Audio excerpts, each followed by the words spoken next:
Gores, Gussets, Godets. Oh my!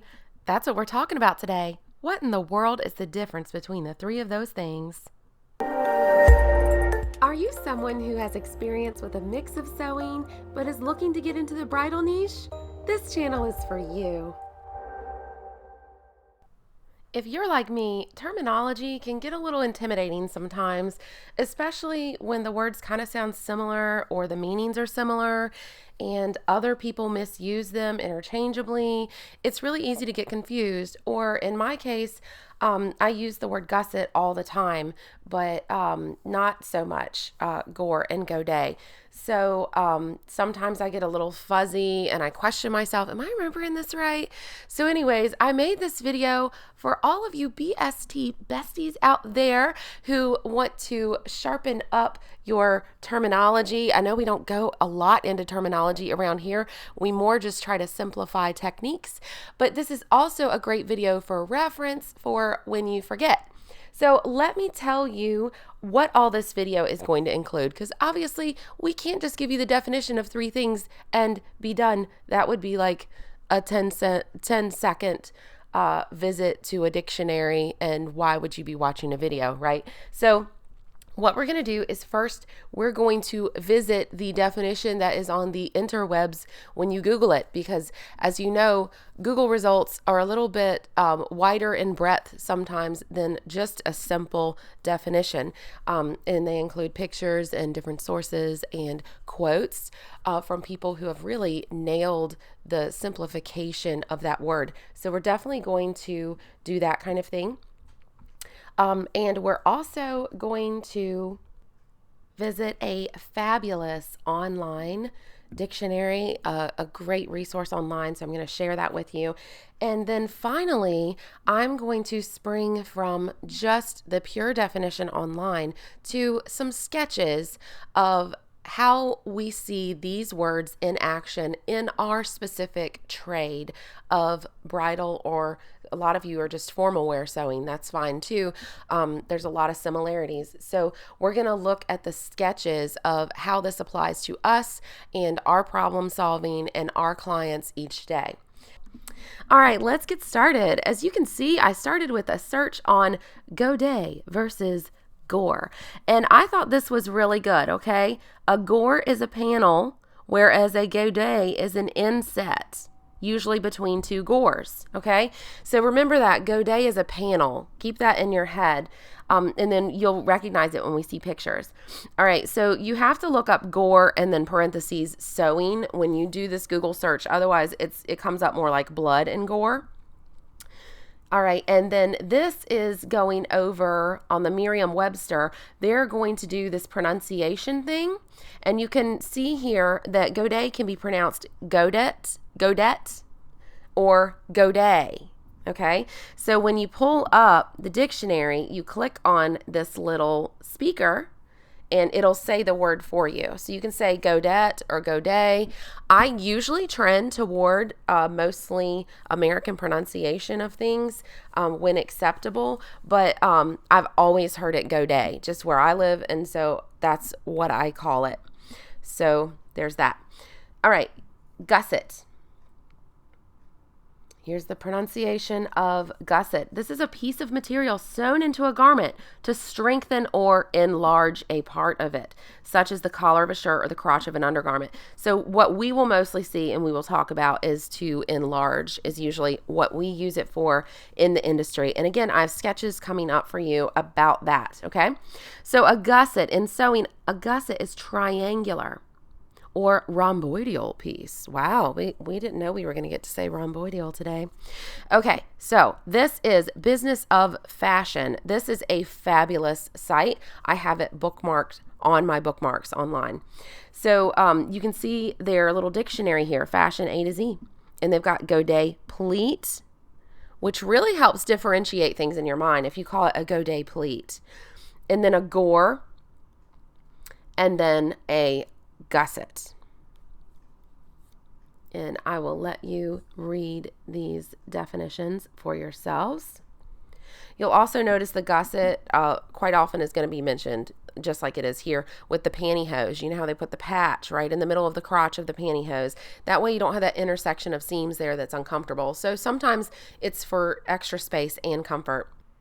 All right, let's do some sketch work. We're going to dive right in. Now, if for some of you may have noticed, this is my second upload on this. I uploaded it earlier today, and I just had that nagging feeling that I had these terms switched somewhere in this video, and I searched over it and I couldn't find it. There's so much going on when you're video producing. It's really hard to catch yourself when you're just like mindlessly interchanging words. It's awful, but thank you to Kayla K being eagle-eyed. She caught it that I had my terms swapped on my little infographic here.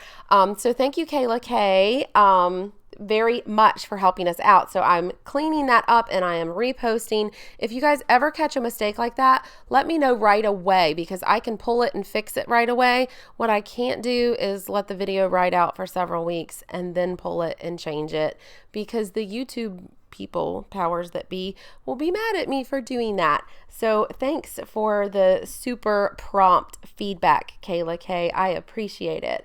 So anyways, here we go. We're looking at Gore, Godet, and Gusset. And I've highlighted here in pink where these pieces are, and I am using obviously a skirt for the example in this sketch. So I'm also going to show you with the Godet, this little blue tiny skirt above it is showing you kind of a skirt that needs a slit or there's a stride issue. A Godet can help with that, not just be a design element. And then the Gusset, the little blue skirt above it, is showing you that when a skirt is too tight, you can size up the skirt a little bit when there's not enough seam allowance by using a Gusset. All right, so here is the actual worksheet that's going to go over the definitions for how we usually use the words in this industry when we're talking about a wedding gown, okay? Or a lot of you are into formal wear, that's fine. This can definitely be applied to formal wear as well. So here's my definitions where I've kind of tweaked the official ones that we found online. All right, so a gore is a flare of fabric used in repetition for construction, usually four-sided. So what we do with the gore is I always think of like a gored skirt. You hear that a lot. And I think of it more as original construction. You can put in gores for alterations, but usually when you see them, it's going to be a skirt that was constructed with gores. These are panels and they're four-sided. They're not like the sharp little triangle wedge. They kind of, the top edge of the panels form the waistband, okay? So they're used in repetition for construction. All right, so the Godet or Godet, however you want to say it, is a flare of fabric used for design interest, okay? So it gives that pretty little flare, like that sample one that there was a picture of it on that Google page that had the coral Godets. For design interest, and it can also give additional wearing ease or stride, and this is usually a triangle, okay? So the third one is the Gusset, and this is a wedge of fabric used to add additional wearing ease or to size up a garment that is too small. The shapes of these vary. They're usually placed in seams or intersections of seams, such as crotches or underarms. Now, in our industry, we're mostly going to be using that seams or intersections of seams because we're most often going to find this on the hip or in the bodice or on a sleeve to give extra room. Now, when I say shapes vary, the reason why I'm saying that is because it's not always a perfect triangle. Sometimes there's a little curve to it. Sometimes it's like a crescent. Sometimes it's pointy at the top and it grows to the width it needs to be and then tapers back to another point at the bottom. That usually fits in very nicely if you're dealing with a fitted gown where the waist fits fine and the knees fit fine, but the hips are too small.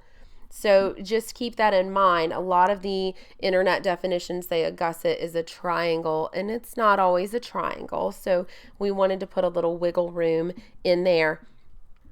Okay guys, so let's play a little game. I'm going to give you 3 alterations problems, and we're going to figure out how to solve them with either a Gore, a godet or a gusset, okay? You ready?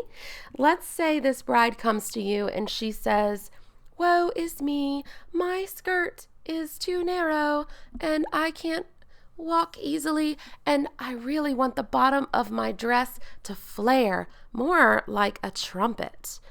What kind of alteration are you going to do for her? If you said a godet, then you got it right. Again, it can be godet. So you're going to add these little side flares, and that's going to open things up for her beautifully. All right, next problem. What if the skirt is way too tight in the thighs and you've even used up all of the seam allowance in the side seams and you just can't get enough room? What kind of alteration are you going to do for her to size this up? All right, you are going to do a gusset. Remember, the gusset sizes up, and it's the piece that you're going to use to kind of grow the dress in a certain area to make it fit. On to the next one. You guys comment down below how you're doing on this quiz, by the way. And finally, let's say the bodice is way too tight. It's kind of screaming a little bit, and you really can't even get it zipped in the back. There you go. You're going to do gussets again, and this is quite often the shape of the gusset that you're going to put in the sides. I hope this has helped you. I've got one more tip. In my mind, I always think of gored skirt. You know, you see that in catalogs when they sell the skirts that have the multiple panels. I think of gored skirt, and I try to keep these two words together in my mind, so that way I know that godet is a flare and a gusset is what we most often use, really. Of the three, we're going to most often be using gusseting because we usually have to solve that fit issue of a gown is too tight and we got to make it fit for the wedding day. Leave me some comments down below. Did you have the right definitions in your mind? Or were you thinking something different? Or have you been taught something different and always heard a different word? Maybe you use an entirely different word that doesn't even start with the letter G. I don't know. Leave a comment down below. Also, please tell me, what are you doing for the new year in your business? How is it moving and shaking? Thanks for your time today, guys. Happy New Year.